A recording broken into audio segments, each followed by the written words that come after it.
Shalom anak-anak, bertemu kembali dengan Pak Kris di dalam pelajaran kita, dalam belajar Kristen atau Sinau Kristen. Dan kita akan belajar bersama-sama untuk kelas 7 di bab 2 dengan judul pelajaran yaitu Karya Pengampunan Allah dalam Yesus Kristus. Bagaimana Allah sudah mengampuni kita di dalam Yesus Kristus untuk memberikan keselamatan bagi setiap orang yang percaya. Kita akan belajar hal itu, bagaimana kita bisa menerima kasih Allah dan kita bisa mengerti betapa kasih Allah itu luar biasa untuk manusia, umat manusia, dan bagaimana nanti umat manusia menanggapi kasih-Nya. Anak-anak sekalian, di dalam pelajaran ini ada 2 ayat hafalan yang kita ingin sampaikan. Yang pertama yaitu dari Efesus 4 ayat yang ke-32. Efesus 4 ayat yang ke-32 begini bunyinya. Tetapi hendaklah kamu ramah seorang terhadap yang lain, penuh kasih mesra dan saling mengampuni. Sebagaimana Allah di dalam Kristus telah mengampuni kamu. Ayat yang kedua untuk mata pelajaran ini adalah Kolose 3 ayat yang 13. Sabarlah kamu seorang terhadap yang lain, dan ampunilah seorang akan yang lain apabila yang seorang menaruh dendam terhadap yang lain. Sama seperti Tuhan telah mengampuni kamu, kamu perbuat jugalah demikian. Anak-anak yang dikasihi Tuhan, untuk bisa mengerti tentang pelajaran ini, kita akan mendengarkan cerita tentang seseorang yang bernama Gordon Wilson. Ya. Pak Gordon Wilson. Ya. Kita akan mendengarkan dulu ceritanya ini. Silakan anak-anak menyimak cerita tentang Pak Gordon Wilson. Pak Gordon Wilson ini adalah seorang Irlandia, ya. Dia pergi bersama dengan putrinya yang berumur 28 tahun, namanya Mary, pergi menonton pawai di kota Enniskillen di Irlandia Utara. Nah, ketika mereka sedang berdiri di samping sebuah dinding batu sembari menantikan satuan prajurit dan polisi yang Inggris yang berbaris melewati mereka, tiba-tiba sebuah bom teroris meledak di belakang mereka. Pada saat itu 6 orang tewas seketika karena ledakan itu. Pak Gordon Wilson dan putrinya sendiri terkubur beberapa meter di bawah tumpukan batu. Pak Gordon merasakan bahu dan lengannya terluka. Tetapi dia tidak dapat bergerak. Kemudian dia merasakan ada seseorang yang menyentuh jari-jarinya. Ini ayah kan? Bisik Mary. Betul Mary, saut ayahnya atau Pak Gordon Wilson. Pak Gordon mendengar suara samar-samar orang yang berteriak kesakitan. Kemudian suara yang jauh lebih keras, ini teriakan Mary. Dia meremas tangan putrinya kuat-kuat. Sambil berkali-kali bertanya apakah dia baik-baik saja. Di antara jerit kesakitannya itu, Mary berkali-kali meyakinkan ayahnya bahwa dia baik-baik saja. Ayah, aku sangat mengasihi ayah. Itulah kata-kata terakhir putrinya yang didengar oleh Pak Gordon Wilson. 4 jam kemudian setelah mereka akhirnya diselamatkan dari tempat itu, Mary meninggal dunia di rumah sakit karena mengalami kerusakan parah di otak dan bagian tulang belakangnya. Selanjutnya siang itu, seorang wartawan dari BBC ingin mewawancarai Pak Gordon. Setelah dia menggambarkan apa yang sedang terjadi, wartawan itu bertanya kepada Pak Gordon, bagaimana perasaan Bapak terhadap orang yang memasang bom itu? Anak-anak, kondisi seperti itu ketika seseorang ditanya pada saat kondisi kehilangan putrinya, kehilangan orang yang disayanginya, bahkan dirinya sendiri terluka. Pastilah akan memiliki jawaban yang pasti akan menyalahkan orang yang sudah memasang bom. Pasti akan mengutuk hal itu. Tetapi Pak Gordon Wilson memberikan jawaban yang mengejutkan. Saya tidak membenci mereka, saut Pak Gordon. Saya tidak dendam kepada mereka. kata-kata yang sengit tidak akan menghidupkan Mary Wilson kembali. Saya akan berdoa malam ini dan setiap malam agar Allah mengampuni mereka. Luar biasa. Luar biasa ya anak-anaknya. Sebagian orang menduga bahwa pernyataan itulah yang akhirnya menenangkan kelompok-kelompok militer yang sebelumnya sangat marah dengan peristiwa pengorbanan itu dan ingin membalas. Ketika mendengar ucapan yang seperti itu dari seorang korban yang sudah kehilangan anaknya dan merasakan menderita karena sakit karena bom itu dengan kata-kata yang penuh kasih, maka orang-orang yang sebelumnya ingin membalas dendam akhirnya tidak melakukannya. Bahkan pada bulan-bulan berikutnya banyak orang bertanya kepada Pak Gordon, bagaimana tuh dia dapat mengampuni tindakan keji yang didasari kebencian tersebut? Pak Gordon bilang, hati saya memang terluka. Saya telah kehilangan putri saya, tetapi saya tidak marah. Kata-kata terakhir Mary kepada saya, kata-kata kasih. Menumbuhkan kasih saya. Saya menerima anugerah Allah untuk mengampuni melalui kekuatan kasih-Nya bagi saya. Kemudian setelah bertahun-tahun tragedi yang merenggut nyawa putrinya itu dan juga nyaris merenggut nyawanya sendiri, Pak Gordon Wilson bekerja tanpa mengenal lelah untuk memperjuangkan kedamaian dan rekonsiliasi di Irlandia Utara sampai akhir hayatnya. Luar biasa anak-anak yang dilakukan Pak Gordon Wilson. Nah, pada saat kita pada pelajaran hari ini kita akan belajar juga bagaimana Allah sudah bisa mengampuni kita. Kita ingin mendalami pengampunan Allah di dalam Yesus Kristus dan kita akan belajar hal itu. Oke anak-anak. Sejak manusia jatuh ke dalam dosa, Allah sudah merencanakan penyelamatan bagi manusia.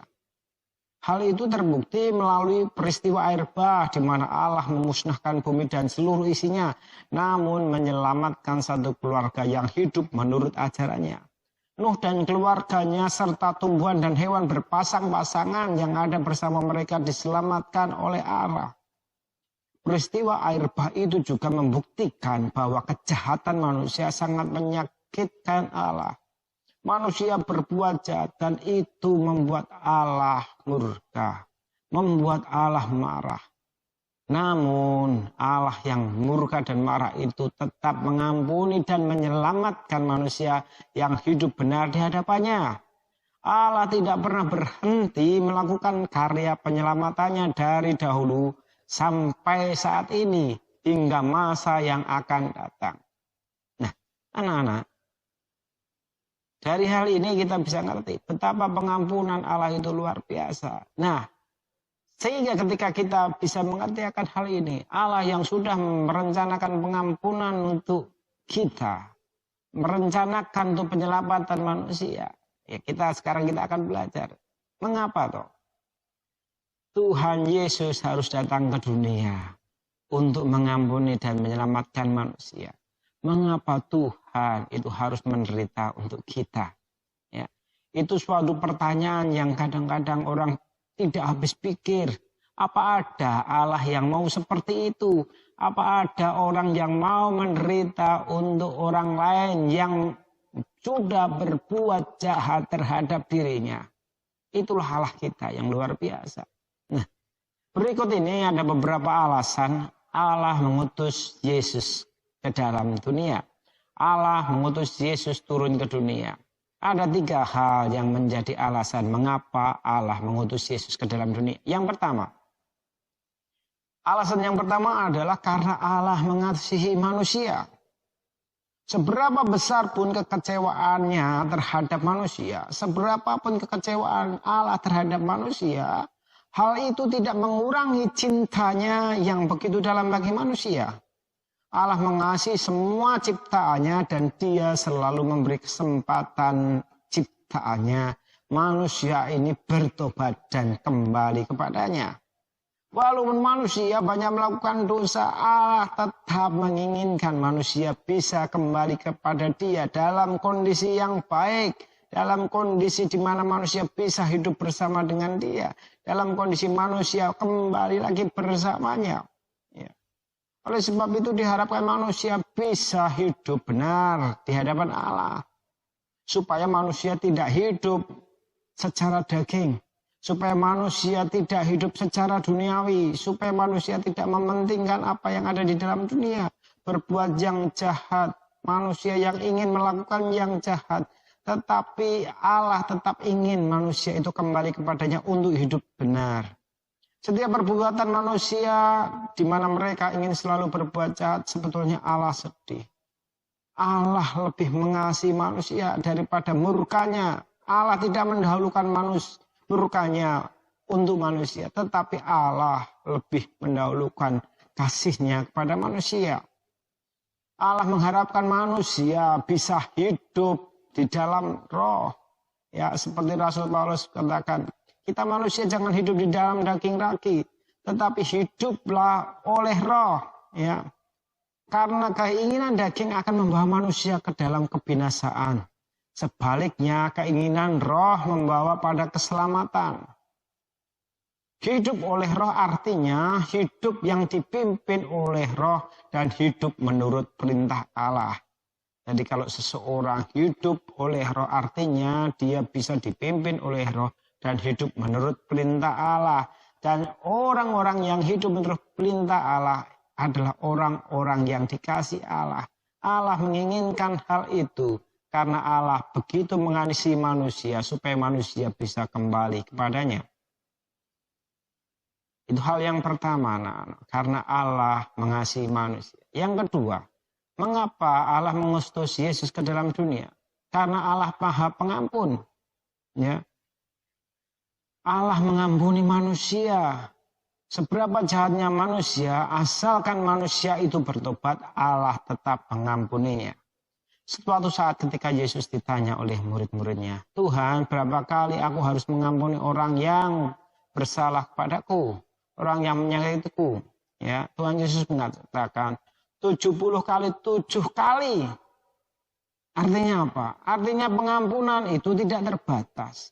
Allah mengajarkan bahwa Dia tidak pernah memberikan pengampunan yang terbatas. Maksudnya apa?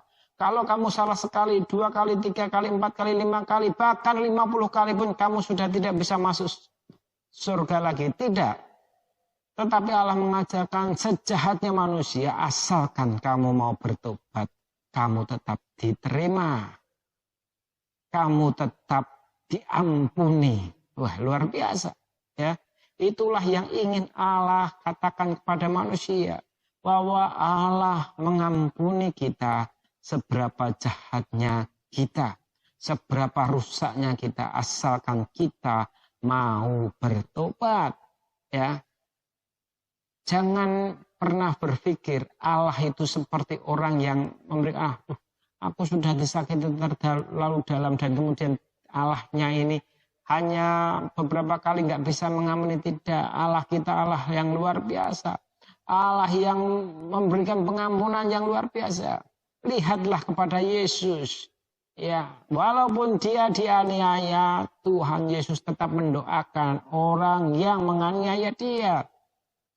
Bapa, ampunilah mereka karena mereka tidak tahu apa yang mereka perbuat. Melihat pengampunan Allah, lihatlah Yesus.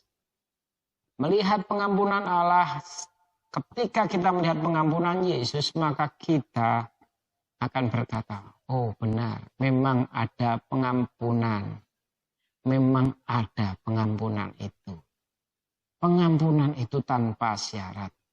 Pengampunan itu tidak harus aku mau mengampunimu asalkan kamu mau melakukan apa yang aku kehendaki. Tidak seperti itu. Karena Tuhan Yesus tidak memberikan syarat apapun kepada orang yang sudah memukilinya. Allah tidak memberikan syarat apapun kepada setiap orang yang mau bertobat untuk bisa kembali kepada Dia, untuk diampuni oleh Dia. Pengampunan Allah yang luar biasa. Itulah alasan mengapa Yesus turun ke dalam dunia karena Allah Maha Pengampun. Dan dia ingin memberikan bukti, ini loh, aku yang Maha Pengampun ini, dalam wujudku sebagai manusia, aku juga tetap Maha Pengampun. Karena aku adalah Allah. Luar biasa Allah kita. Hal yang ketiga, mengapa alasan Allah mengutus Yesus ke dalam dunia adalah karena Allah adalah penyelamat. Ya, dia sudah berulang kali menyelamatkan manusia. Berulang kali Allah mengutus nabi-nabinya untuk memberikan pengertian kepada manusia supaya mereka bisa selamat kembali kepada dia. Bahkan akhirnya dia rela turun ke dunia dalam wujud manusia di dalam Yesus Kristus. Untuk apa? Untuk menyelamatkan manusia. Kenapa hal itu terjadi? Karena manusia yang berdosa tidak akan mampu menyelamatkan dirinya. Sehingga Allah bertindak mendatangi manusia secara langsung untuk menyelamatkan manusia. Manusia tidak bisa menyelamatkan manusia yang lain. Manusia adalah makhluk biasa. Butuh pencipta manusia sehingga manusia bisa selamat. Dan itulah mengapa hal itu terjadi. Mengapa Yesus turun ke dalam dunia. Karena kalau bukan Allah tidak ada yang bisa menyelamatkan manusia. Allah adalah penyelamat. Itu adalah alasan ketiga mengapa Yesus datang ke dunia. Anak-anak, luar biasa 3 hal itu tadi yang kita pelajari. Mengapa Allah mengutus Yesus ke dalam dunia? Yang pertama, karena Allah mengasihi manusia. Yang kedua, karena Allah Maha Pengampun. Dan yang ketiga, karena Allah adalah penyelamat. Dan kita sampai pada akhir pelajaran ini sebagai kesimpulan di dalam pengajaran bab kedua, karya pengampunan Allah dalam diri Yesus Kristus. Allah mengampuni dan menyelamatkan umatnya melalui Yesus Kristus. Di dalam diri Yesus Kristus, Allah merendahkan dirinya menjadi sama dengan manusia. Demi apa? Demi mengampuni dan menyelamatkan umatnya.